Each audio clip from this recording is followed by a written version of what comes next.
Hey everybody, and welcome back to another bad movie review. Today I'm going to review a movie called Upside Mod. Upside N Mod?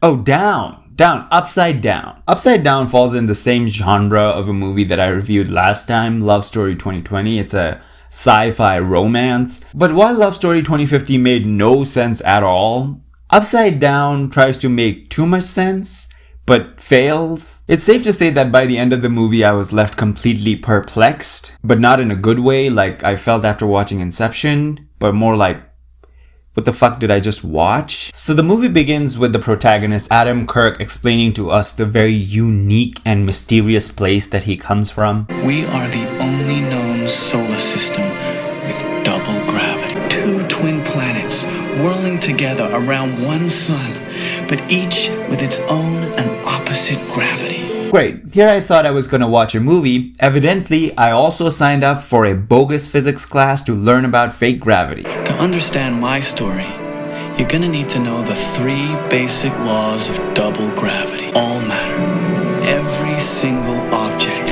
is pulled by the gravity of the world that it comes from, and not the other. An object's weight can be offset using matter from the opposite world, inverse matter. After a few hours of contact, matter in contact with inverse matter burns. These laws are as old as the universe itself. They're unchangeable, and there are no exceptions. This is what I wrote. The movie shoots itself in the leg by making up these laws of double gravity because, unlike what Adam just said, there are quite a few glaring exceptions to these laws. This exposition dump continues as Adam tells us about the economic differences between the people living on the two planets. The people living in the planet above, which they called up top, are rich and prosperous, while the people living in the planet below, which they call down below, are poor as shit. They've really spent some time and effort in naming these planets. Who could have thought planet above is called up top? And the planet below is called down below? Wow. So any form of contact between people from the two worlds is considered extremely dangerous and forbidden. Only authorized contact between worlds was through Transworld, a giant corporation up top. Already we start seeing holes in the application of the laws of double gravity. So Transworld built this giant structure, so they must have used materials from either up or down to create this structure. Doesn't that mean that the materials from either planet are coming in contact with the other planet? So according to the third law of double gravity, this whole building should be on fire right now. Even though Adam doesn't bother to explain to us how they constructed this building, I'm gonna give him the benefit of doubt and try to reason it myself. So maybe they built the bottom half of the building with materials from down below and the upper half of the building from materials from up top. But even then, there is a point in the middle where these two materials come into contact. The building should still be on fire. So Adam tells us that he lived in an orphanage down below, and on the weekend he used to visit his great aunt Becky, who is his only surviving relative. Becky also initiated me into an ancient knowledge, the secret of the pink bees. So apparently there are these pink bees that can travel both worlds and collect these pink pollen that can negate the effect of gravity from both the worlds, so you're kind of awkwardly floating in the middle. And it seems to be this revolutionary, universal, law-changing thing, and only Aunt Becky knows about this? I find that hard to believe. There are no scientists in this world who ever figured this out? And most importantly, why are there so many exceptions to these non-exceptional rules of double gravity? How are these bees able to leave the gravitational pull of the planet? I mean, it takes us a fucking rocket to leave our planet, but I guess these bees with their itsy bitsy wings are able to casually perform interplanetary travel. Adam goes to the Sage Mountains to collect pollen, and from my research online, it seems that you need some sort of a device to collect pollen, but I don't really see Adam carrying anything here that can be remotely used to collect pollen from bees. Does he just capture the bee and pick the pollen off its body? Do you have any idea how long that would take? Not to mention that the bees will probably sting you to death. Have you ever been stung by a bee? I was in first grade, and it was probably the most painful experience of my entire life. I deserved it though because I threw a rock at a beehive. Yeah, I wasn't a very smart kid. So one day while chilling in the Sage Mountains, Adam meets a girl named Eden who lives up top. And then the movie abruptly cuts to them as adults, and apparently they're already in a romantic relationship. So the movie I reviewed last time, Love Story 2050, took the romance part of the sci-fi romance genre way too seriously and spent like 2 hours developing the romance between the protagonists to the point that I completely forgot that it was a time travel movie. This movie does the exact opposite and does not spend any time on developing their relationship. There's a general lack of chemistry between the two characters, and whatever minimal conversation that they have is just awkward. There's hunters with guns and border patrol trucks. Are you serious? Don't make that face. So I find myself not giving a shit about these two when Border Patrol finds them and starts shooting at them while Adam is trying to get Eden back up top. By the way, this here is a recipe for disaster. When you're roping down something, as in the case of Eden over here, you probably shouldn't have your head pointed towards the ground. Because in the scenario that your partner lets go, which he does when he gets shot in the arm, you're gonna land headfirst into the ground and crack your skull. I would say that gravity is only about 50% at fault there. Border Patrol catches Adam and then sets Aunt Becky's house on fire. Not really sure why, just seems unnecessary.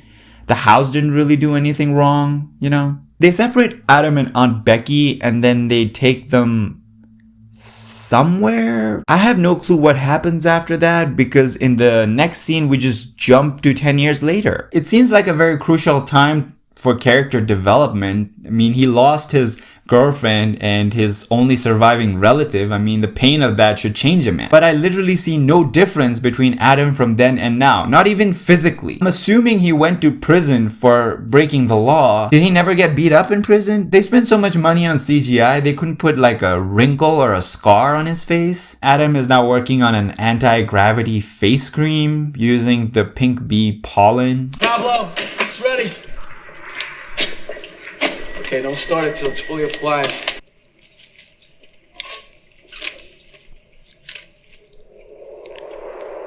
What is Pablo turning on?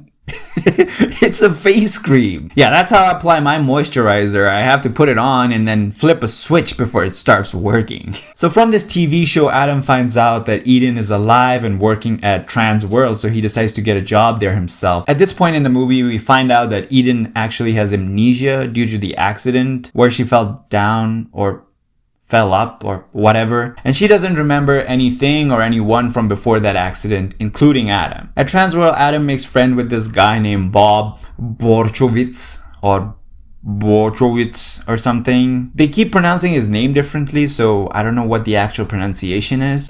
That's Bob. Bob Borchowitz.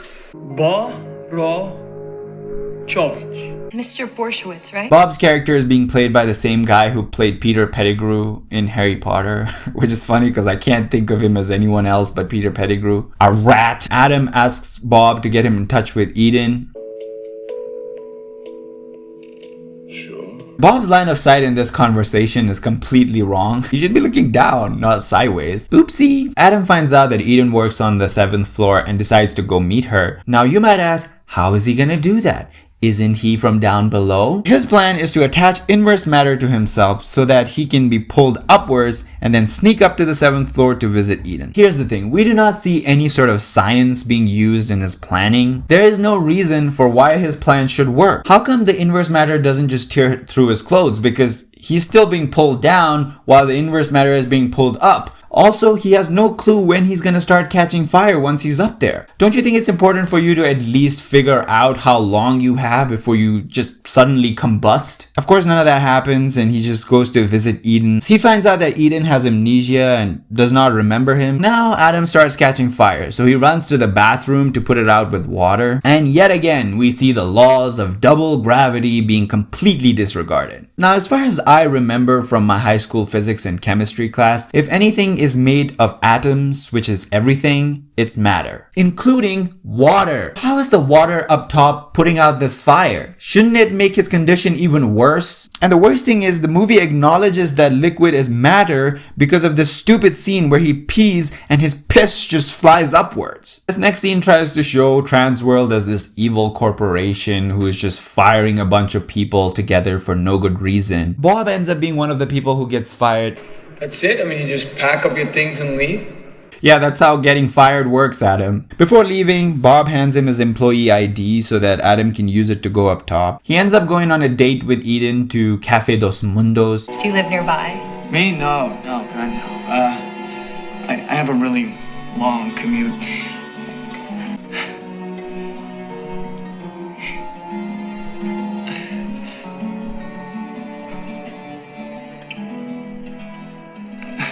Again, the conversation between these two characters is just awkward. You really don't remember me? I mean, you know, if you look at me, I mean, like, really look at me. You don't remember me at all? So that's how you make people with amnesia remember things. You ask them to really look at something and it just magically comes back to them. Look at me! Really look at me! You don't remember me at all? Nah. Unhand me, you little prick.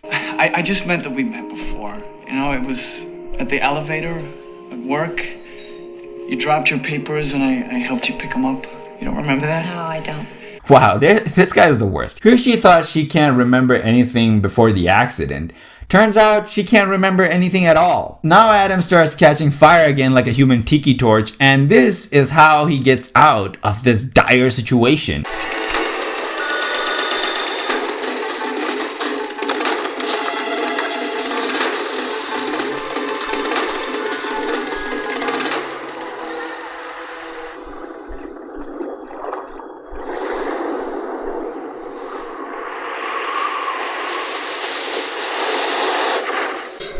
Within that scene, I can see quite a few points where he should have been dead. Again, up top water is still inverse matter. It shouldn't extinguish any fire. It should be like he's jumping in a vat of oil. Number 2, didn't he just run a fucking marathon? How does he have the stamina to swim all the way into the sea while the water is just boiling his guts out? He should have just drowned and died the most painful death. And then he is jumping from a water body on one planet to a water body on another planet. He better be like fucking Aquaman, because if he isn't, he's gonna shatter to death. So now Adam is doing this product presentation with his face cream, and Eden finds out that he's not actually Bob Borowitz, which he was pretending to be. She's hurt by this and she walks out of the presentation. Adam runs after her, but he can't find her, so he ends up going to Bob's house. Bob makes Adam a vest that just counteracts the heating problem. Why are there so many exceptions to these laws of gravity? And then we have this scene where Adam is mixing this pink pollen liquid with another liquid and it just floats in midair. Don't know what the significance of this is. That is better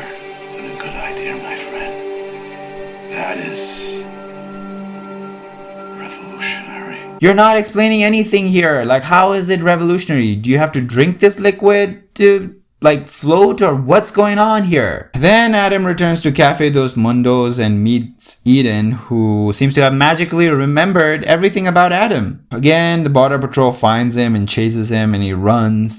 And then he takes off his weight. So the last time he took off his weights, he literally got pulled from one planet to another. This time, nothing happens. He's just able to hop and skip like John fucking Carter on the surface of Mars. Breaking news coming in live. Of course it's live if it's breaking news. You won't have breaking news from yesterday. Border police have launched a massive manhunt for the fugitive who just escaped from the Cafe Dos Mundos. Adam meets up with Eden at the Sage Mountain, and once again, they're being chased by the border patrol. I guess old habits die hard, huh? Adam tries to run, but then they get separated, and Adam falls down from all this height. But then somehow he lives after landing on a fucking tree. I have given up trying to reason at this point. I don't know how he survived that fall. I guess he just did. I guess that's double gravity. Now Adam is back living his pointless life and he thinks he has lost Eden forever. And then who shows up?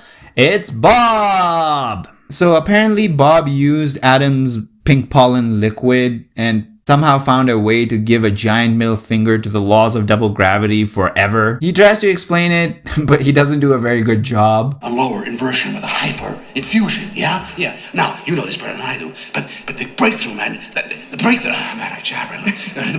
Bob tells Adam that Eden is waiting for him at Cafe Dos Mundos. So wait, what about all that manhunt thing? Is he okay now? Like he's not a fugitive anymore?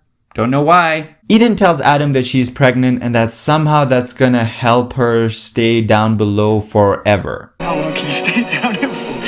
Forever, maybe. Bob said it's because I'm pregnant. He said he'd understand how this makes me different. No, I don't get it. Please explain how. What was all that pink pollen bullshit about? I'm so confused. So I guess they're saying that the secret did lie in pollens, just not in plant pollens, but rather in Adam's pollens? Ugh. And on that disgusting note, I would like to say thank you for watching my video, and if you'd like to hear more about the secrets of human pollen, please subscribe. I hope I didn't ruin your next meal like I ruined mine. Stay safe, goodbye, and don't get pollinated. Let me out, sweetie!